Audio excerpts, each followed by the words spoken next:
Hello everyone, Happy New Year, I hope you're doing well.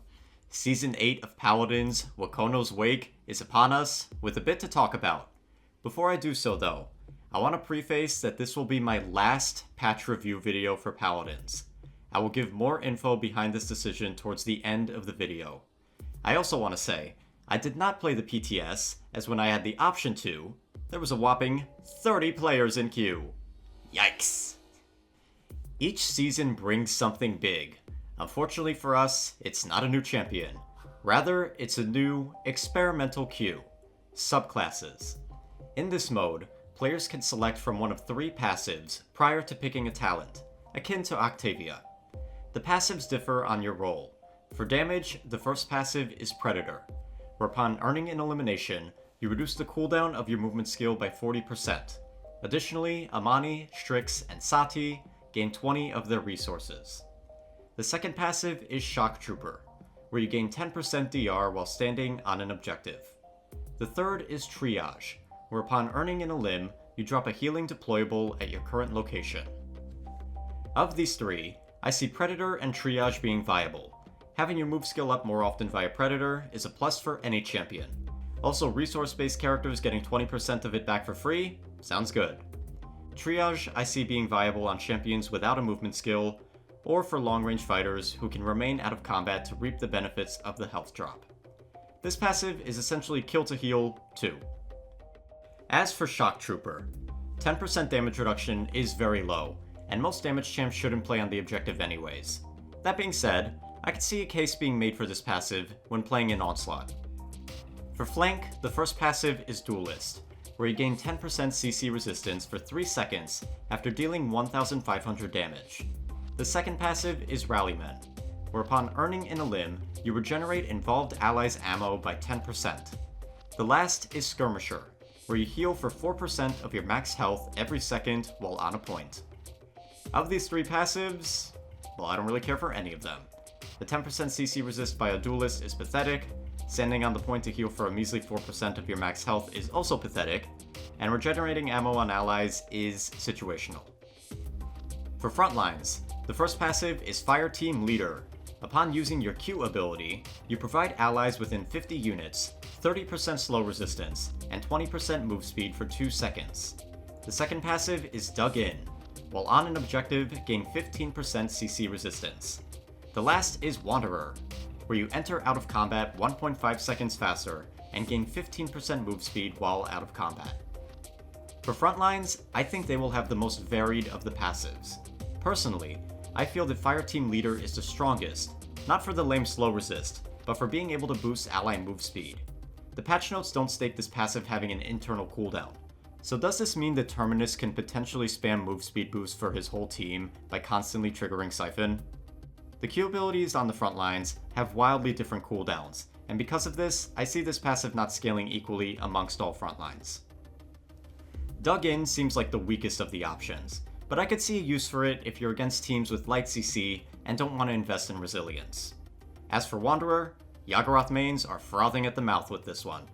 It's been long requested to have an option to exit combat faster, so I'm quite interested to see where this item stands. With this item, you only need 3.5 seconds to enter out of combat.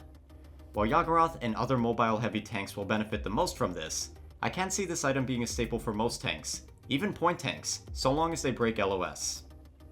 For support, the first passive is Rabid. For every 2,000 damage you deal, you gain 30% reload speed and 10% faster cooldowns for 3 seconds. The second is Skulker, where you enter out of combat 1.5 seconds faster, and your cooldowns are 10% faster while out of combat. The last passive is Spotter, which removes your ability to apply Cauterize, but enemies you damage take 20% more headshot damage for 1.5 seconds. For support, you got the damage option via Rabid, the meta option via Skulker, which will also further boost healbot styles due to the faster cooldowns, and you have the throw option via Spotter.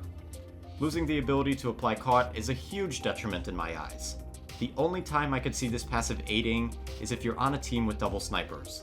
Besides that, I see no reason to pick this one.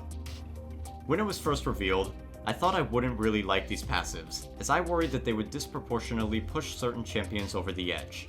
Instead, it's the opposite, where I feel these effects don't do much of anything. I think the damage class gets the best pick of the litter here, with the flanks getting the worst. I want to actually play with these passives before dropping my hard thoughts on them, but overall from reading about them, I'm not opposed to their inclusion, but they seem unnecessary to me, and serve as a way to be the wow factor of the season patch, since we have no new champion. The patch notes state that more experimental modes will be available throughout the year. Like these passives, I am cautiously optimistic. I just hope they're not wasting their oh-so-low resources on Siege Beyond 2.0. Up next, we have a map refresh for Serpent Beach. Looks nice.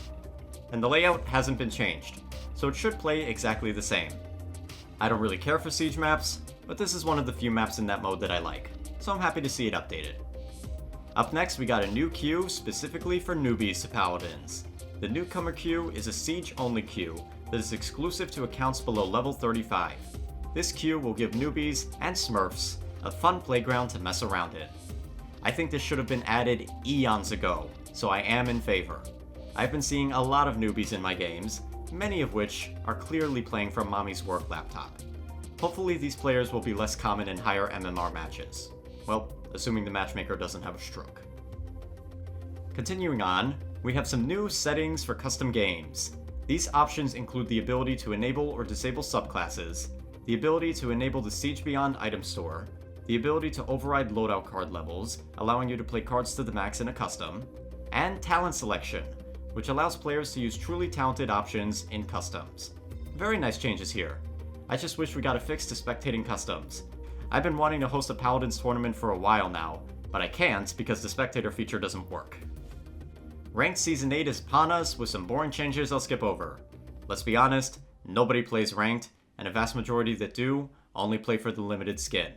Speaking of which, the limited skin this year is Subjugator Zin, a recolor of Conqueror. Yay.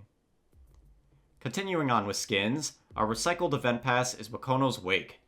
The only skin featured in this pass is Loki Buster Ash, a recolor of Xenobuster. Yay. I guess this is what happens when you fire your only artist. Besides the one skin, the pass will grant you multiple diamond chests, so if you haven't gotten everything from those, this may be the pass for you. Next up is a tweak to the arcade. Onslaught has been removed due to it being its own standalone mode. In the future, whichever game mode is present as a standalone queue will be removed from the arcade queue.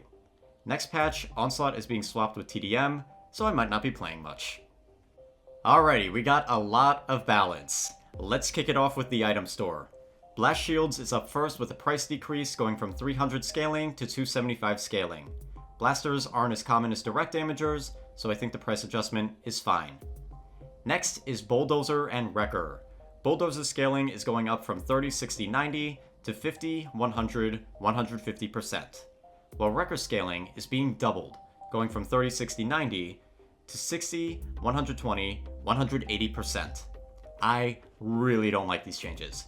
Frankly, I'm not a fan anytime they try to mess with shields. I feel that shields are fine as is. I want to bring up, once again, that most shields are static and tied to a cooldown. Because of that, you can outplay most of them with timing and positioning. Wrecker at 90% aids if the enemy team has too many shields. Sometimes you need more than one person to buy it, and that's where I feel this unnecessary buff comes into play. My theory is that because many new or questionable players don't buy Wrecker, the devs wanted to add a lot of power to a single individual buying the item. Many shields have had their health pools upped to accommodate for this, but I feel that shields and shield tanks are going to feel completely helpless against teams with high levels of Wrecker. I just want to drop a comparison before we move on. In this patch, most shields are being buffed, with the most HP gain being 500. On live, if Victor with full Wrecker is fighting a 4000 HP Barrack shield, he will deal 2660 DPS, breaking the shield in just 1.5 seconds. Next patch, Barrack's shield will be at 4500, but Wrecker is doubled, so Vic will deal 3920 DPS, breaking the shield by himself in just 1.1 seconds. Yeah, that's only going to get worse against teams who focus fire the shields. My same argument goes for Bulldozer, but that's not picked as often. Overall, I am very against these changes. We don't need to drive away our remaining frontline players. As of the post-PTS adjustments, Wrecker scaling is being changed to 50, 100, 150%. I still stand on my prior opinion that Wrecker and Shields should not be touched. Deft Hands is seeing a price decrease going from 225 a level to 200 a level. Fair. Next up, Unbound is getting the boot to make room for the return of Resilience. Resilience reduces the effects of all crowd control by 25% per level. No longer is it split in two. Very, very nice change. CC heavy teams are quite annoying to face. Unlike Shields and Wrecker, some crowd control can be quite difficult to counter without the use of this item. Sentinel is seeing an increase on its shield gain to accompany the return of Resilience. The scaling is going from 150 to 200 per level, while its cost is going from 200, 400, 600 to 225, 450, 675. The next item being changed is Rejuvenate. The old Rejuvenate boosted your own healing by 10% scaling. The new one allows you to be overhealed by allies when at max health, gaining a 150 shield for 5 seconds every 375 minus 75 scaling overheal received. This stacks 5 times. Ah, now the Wrecker buffs make sense. With this item, every support can be Torvald! Not to mention that this item is disproportionately strong amongst supports. In the early game, against low anti-healing, yeah, it'll see some use. On teams with heal body supports, it'll be great. On teams with healers who don't spam heals, this one might get fishy. Due to many heals in the game being tied to cooldowns, most healers will stop healing if you get to full health. Instead, they will use the opportunity to chip in with damage or aid with CC, which is overall good support play. This item doesn't synergize well with that, instead opting to empower the healbot Ceres who sits in the backline spamming heals off of cooldown. I think the current Rejuvenate boosting your own heals is one of the dumbest items in the game and a must-buy for all supports, so I do want to see it reworked, but at this point, I'd rather we go back to the old Rejuvenate. Even if it went back to the pathetic 5% scaling, I think it'd be much less of a headache than these other two versions. As of the post-PTS notes, Rejuvenate is remaining as is. Still, I feel it should be reverted to the original version.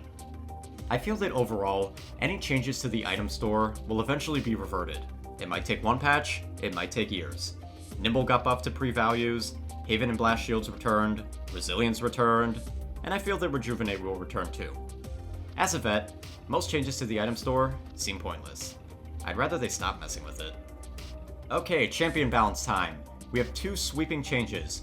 One is a reduction in many champions' reload lockouts. This means that you can animation cancel your reload faster on many champs.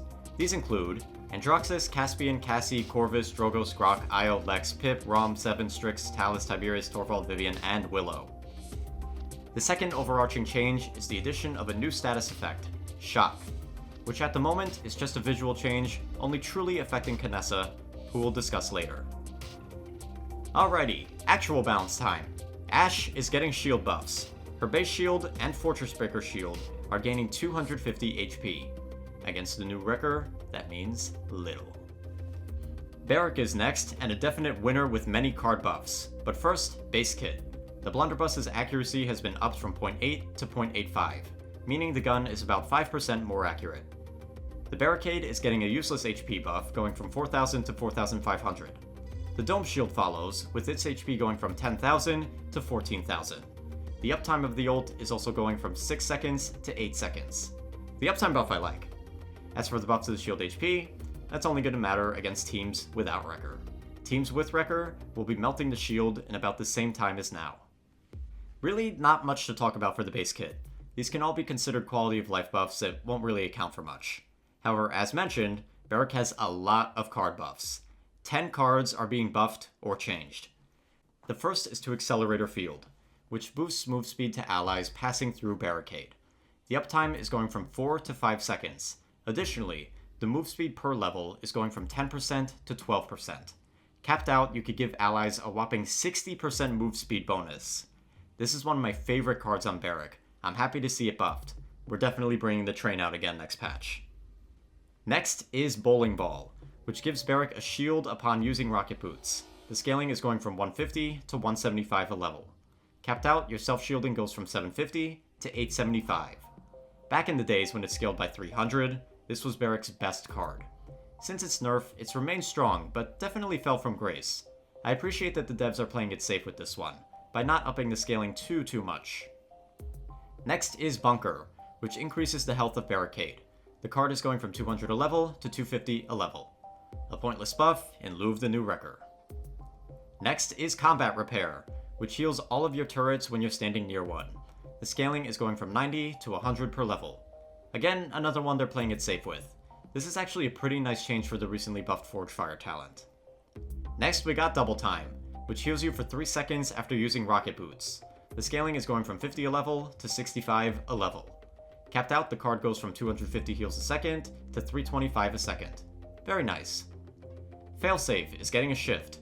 The old card reset the cooldown of Rocket Boots upon hitting a scalable health threshold. The new card resets the cooldown of Rocket Boots when hitting 40% HP. This card has a 30-second internal timer, where by scaling the card, you lower the timer by 3 seconds.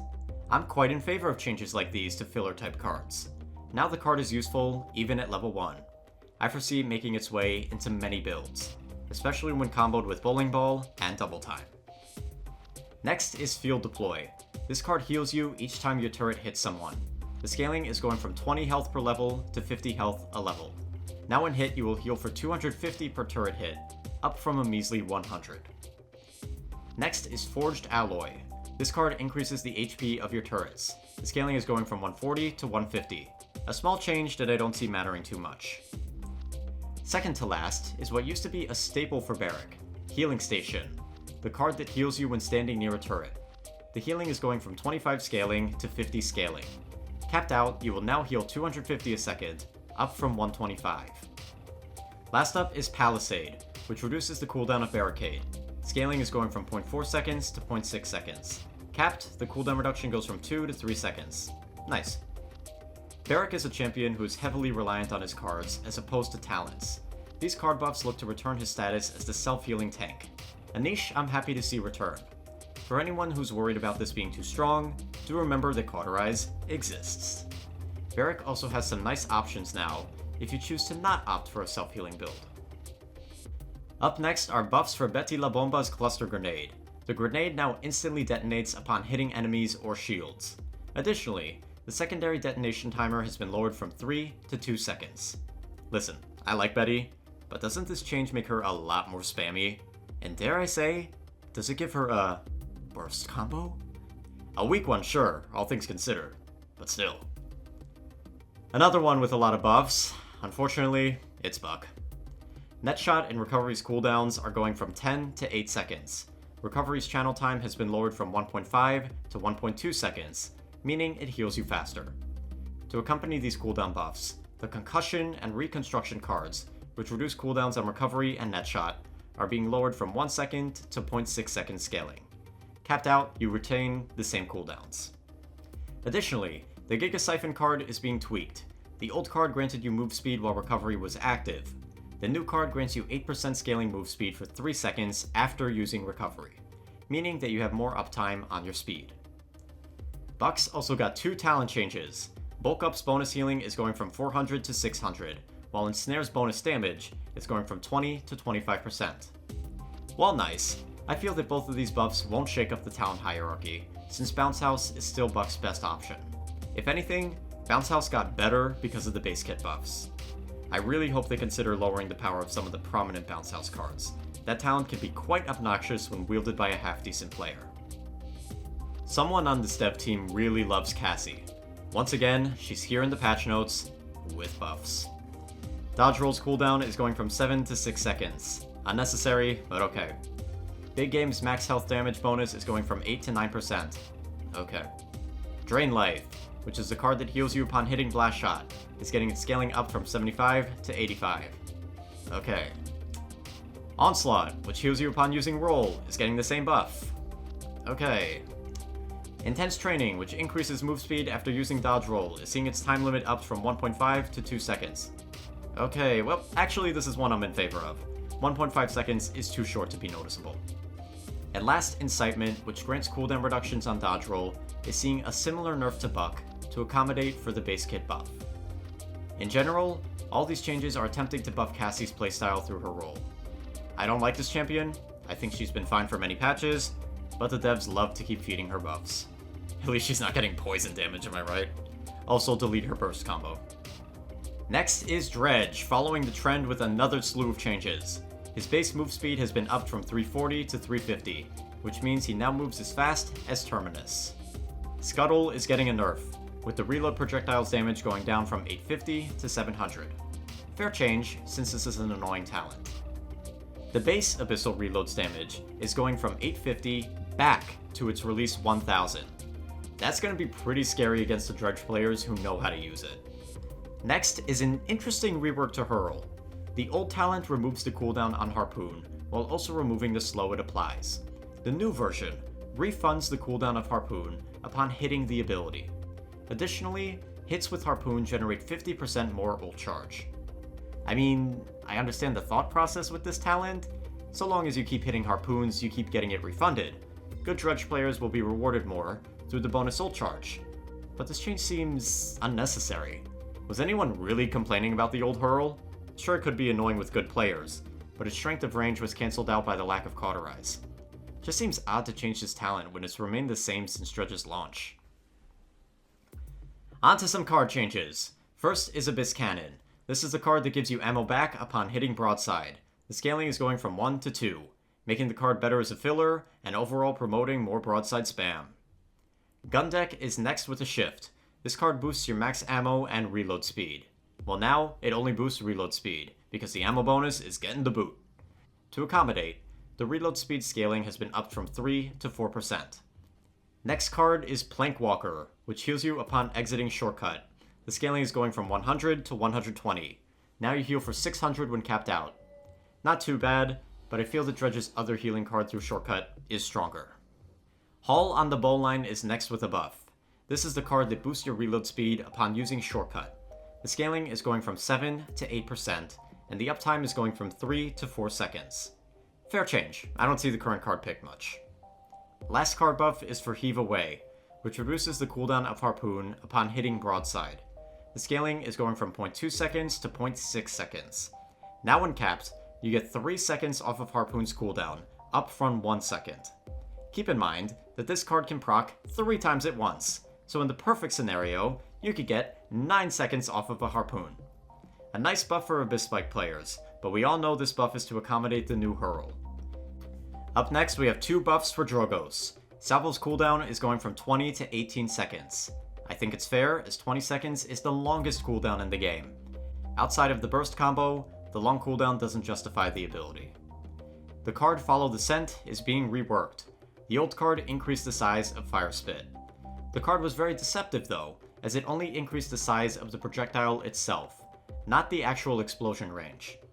The new card now generates 1 scaling ammo after using Fire Spit. A very nice filler. Following with buffs is Furia. The Cherish talent now also heals Furia herself if she is in range. And now, any cards that affect Kindle Soul will apply to allies in the AoE. This includes the Shield and Speed card. Nice quality of life buffs to the talent, but I feel that Solar Blessing is going to remain on top.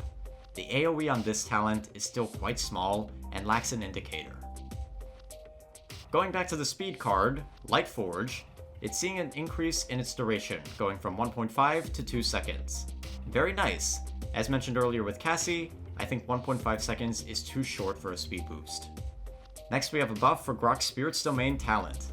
The talent now ramps up your healing by 30%, just like your damage. When ramped up, the staff will heal for 1040 HP per second. This on top of the speed boost it already provides. Up next is my main, Imani. First up is a huge buff to Pyromania. The damage penalty is gone.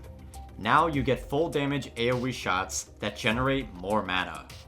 You can get full mana with just 2 fireballs. I'm calling it now, this is going to be the meta talent for Imani. Mana Rift is irrelevant now, doubly so with its recent VFX nerf, and Splitting Ice needs an initial target to proc off of. Listen, I've been wanting Pyromania to be buffed for a while now, but dare I say that this is overkill. More so the mana generation. Needing just 2 fireballs for your Fireburst combo is insane. Compare that with having to stand still for 5 seconds on Mana Rift. That's not it for Amani. We got card buffs. Affinity and Elemental Barrier are having their internal cooldowns lowered from 5 to 3 seconds. Elemental Barrier is still not worth running. I think the healing is too low to justify an internal cooldown. And as for Affinity, I'm very interested to see if this card will have a use case going forward. When constantly swapping, you can have a downtime of only 1 second on your damage reduction. Last card buff is for Arcane Ice, which boosts the mana generation of Frostbomb. The scaling is going from 15% to 20%. It's a bit better, but I still don't think this card is worth running. Amani has plenty of other, better options for mana gain. Fully capped, this card doesn't even give you a full bar.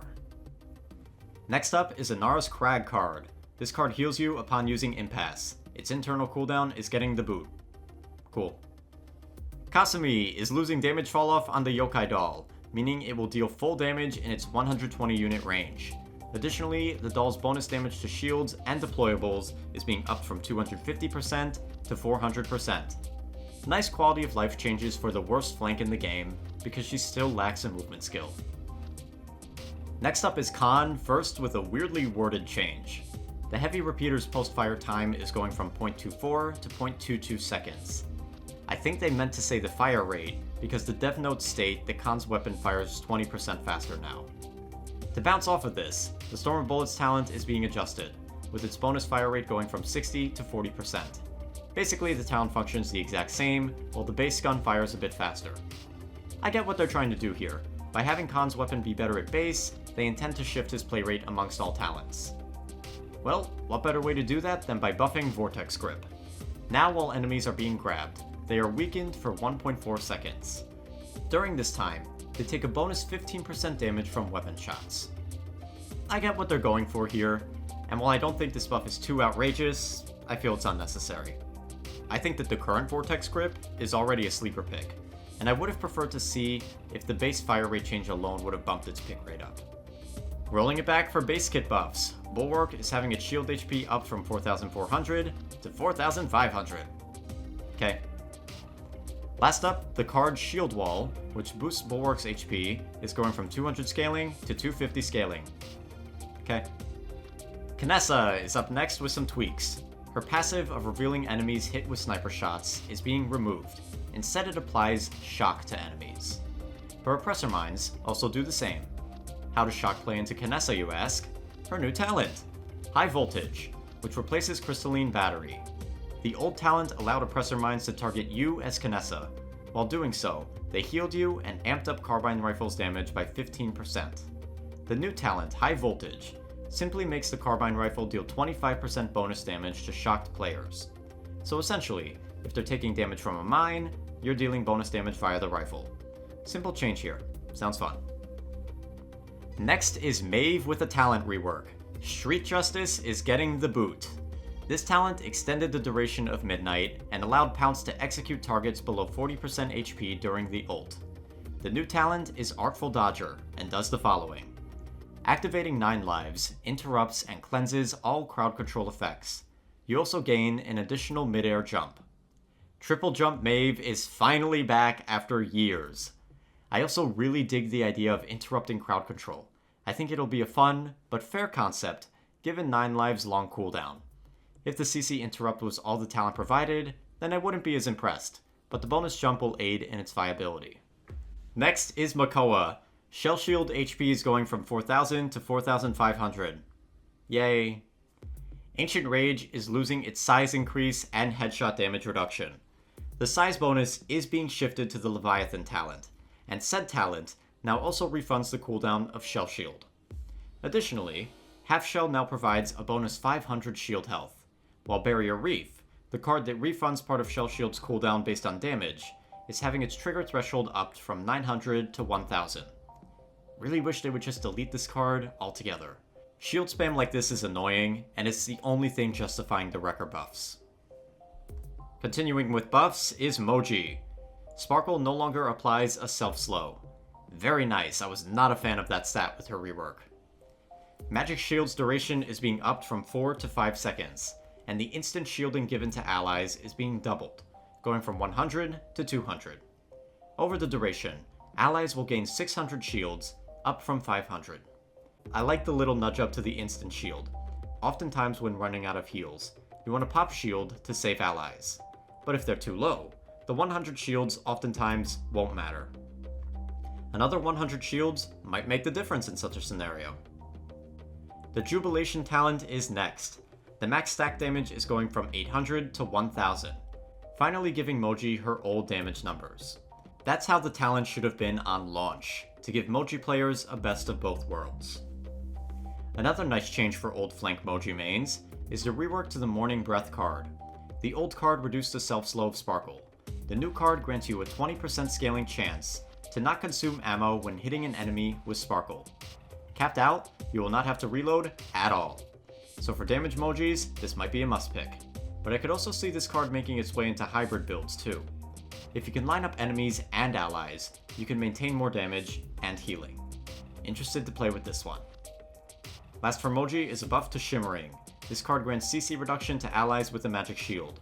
The uptime is going from 4 to 5 seconds. The scaling is still too low on this card to matter, so I don't see it being played much. Next is Nyx. Abyssal Fortress had its health scaling upped. Previously, the barrier started at 4500 HP, dropping to just 1500. Now it starts at 5000, dropping to 2500. This is the only shield buff that I'm in favor of.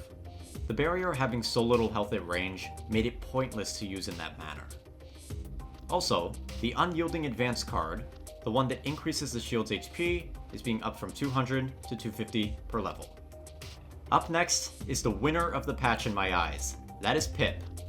Healing Potion is finally going back to its glory days, with its healing upped from a pathetic 1000 to 1200. However, the big win is to weightless. The duration has been upped from 2.5 to 3 seconds, and Pip now gains an additional midair jump during the ability. I don't even like playing Pip and this sounds fun.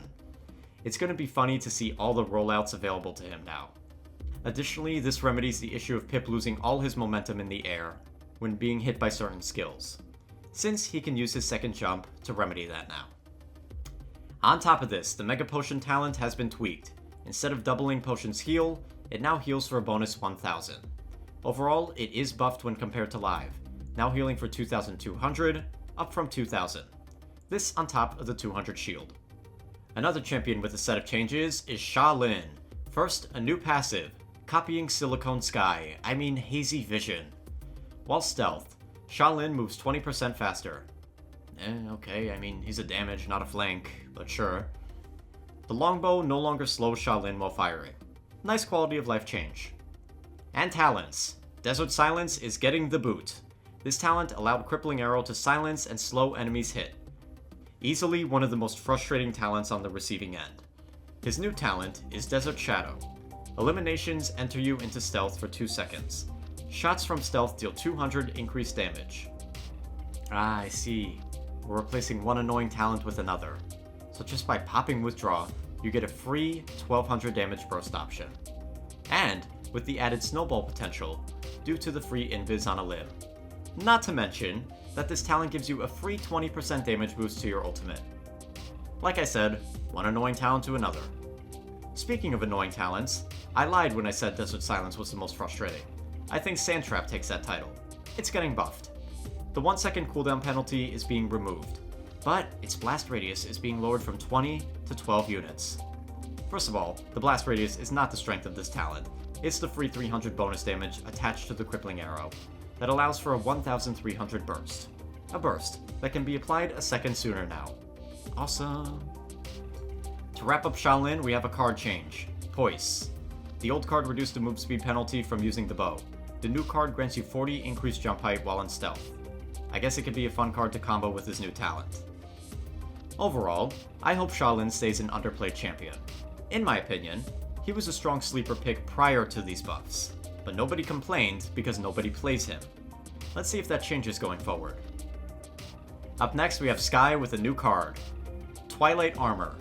The old card granted you bonus ammo. That's being moved to the Tactical Reload card. The new Twilight Armor card boosts your max health by 50 scaling. Oh my Genos, we've only been asking for a Sky HP card for so long now. It's taken them a long time, but I think Sky finally has a plethora of good loadout cards. I credit the team for finally getting there, and hope other champions get the same treatment. Tiberius is next with another talent rework. Predatory Instincts is going. This talent reduced the cooldown of combat trance by 25% for each elim earned during the ability. The new talent is Borrowed Luck, which resets the cooldown on Heavy Blade and Crouching Tigron upon activating combat trance. I personally think Tony's other talents are better, but this one isn't bad. I can see use cases for it. Up next is Torvald. Base HP and shields are being reverted to last patch. Now he has 3000 HP up from 2800, and 2500 shields down from 2700. Doesn't matter though, since dude is going to be the worst champion in the game next patch. Seriously, this is the only character that's hard countered by the item store. Oh yeah, protection's duration goes up by a second, whilst cooldown goes down a second. It's still a pathetic 500 HP shield. Like I said last time, I hope Torvald is the next champion to get a significant rework. All these changes are getting old, like him at this point. He's only strong against new or idiotic players who don't know how to buy resilience and Wrecker. Next is Victor.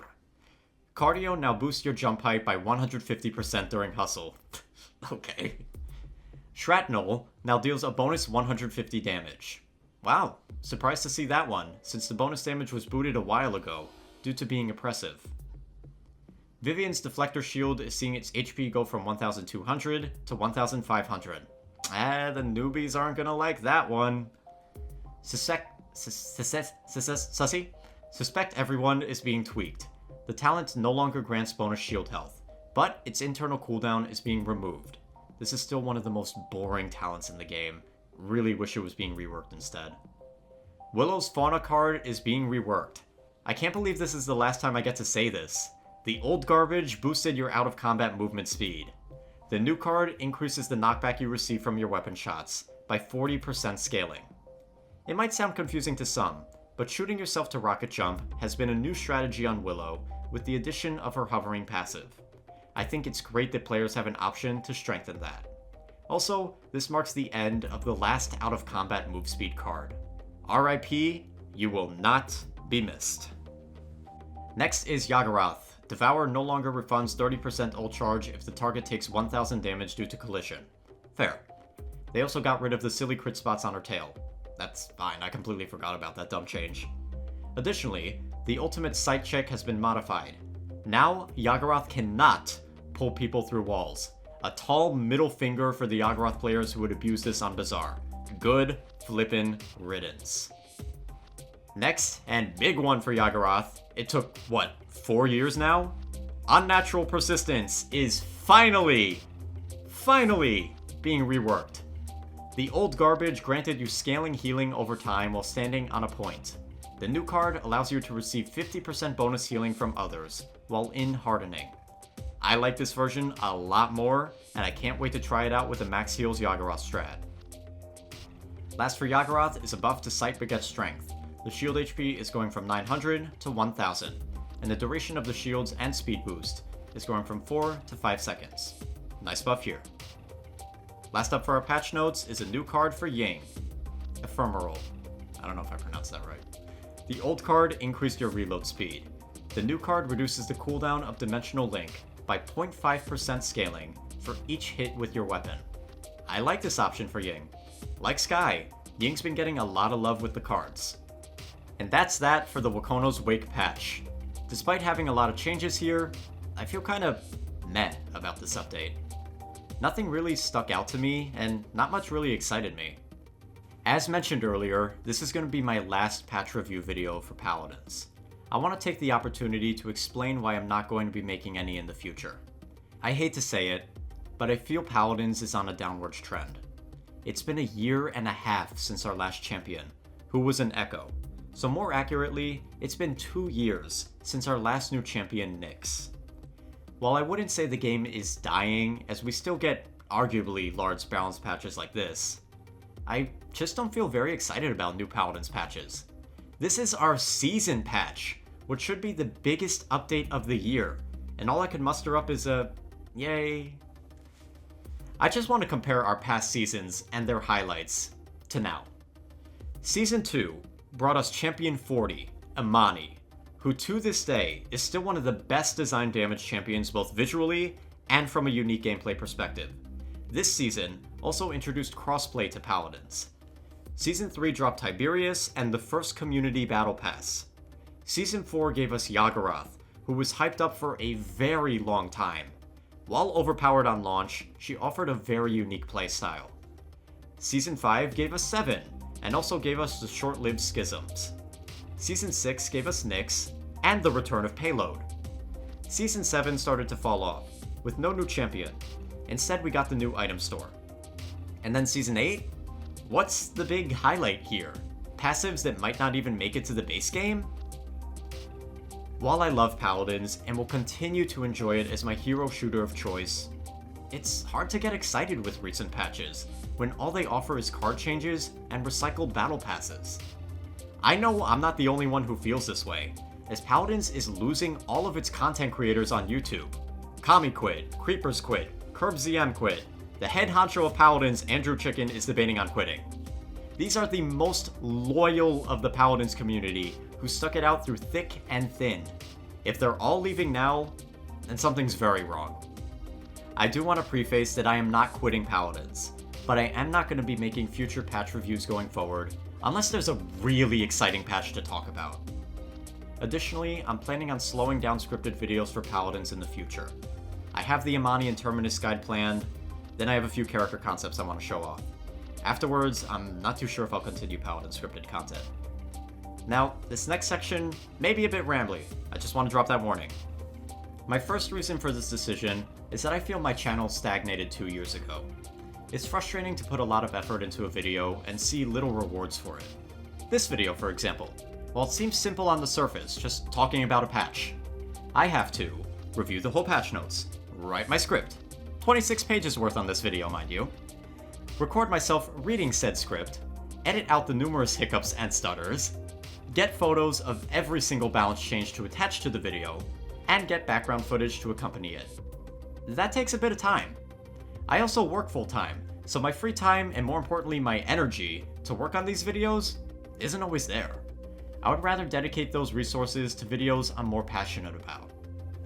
My second, and kind of a personal / petty reason for this decision, I feel that despite making videos on this game for 6 years now, that I was never really considered a Paladins content creator by the community. I never was nominated for any of the Crystal Awards, I never had my channel shouted out by the officials, and I'm almost never mentioned on posts talking about favorite content creators within the community. That one would always sting a bit. My third and main reason for this decision, though, is that I got lucky with a breakthrough video on my new Sims channel, Hello Yellow. My first episode of The Sims Freeplay broke past 100,000 views. In my 7 years of doing YouTube consistently on this channel, I never hit that milestone on a gaming video. So, I want to carry that momentum and continue growing that channel. I also feel that The Sims and life sim games have better growth opportunities on YouTube. It's still a dream of mine to have a successful YouTube channel, and I have hope that my Sims channel can do that for me. My last reason for slowing down scripted uploads is that I finally got a car, and I'm going back to school for my bachelor's degree later in the year. When that happens, I'll be prioritizing my schooling for the 2 or so years it'll take.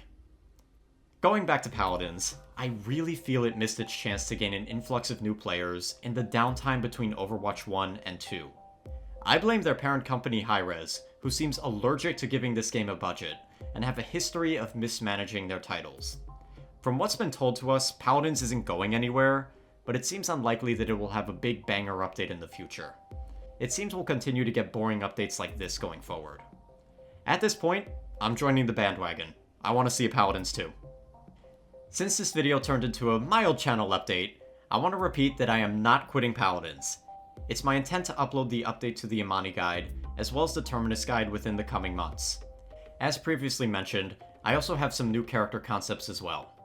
I am also planning on bringing new versions of the Retrying series, as well as the Least Favorite Loadout series, once this patch drops. On top of that, I will be continuing with coordinated strats when feasible. Apologies for the longer video. If you made it to the end, I thank you for tuning in. What do you guys think of this patch? Let me know down below.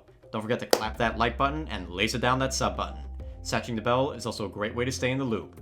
I also want to recommend my two new channels, Hello Yellow and YellowNinja, if you enjoy my videos and want to see something different. But for now, I'm YellowNinja, and peace.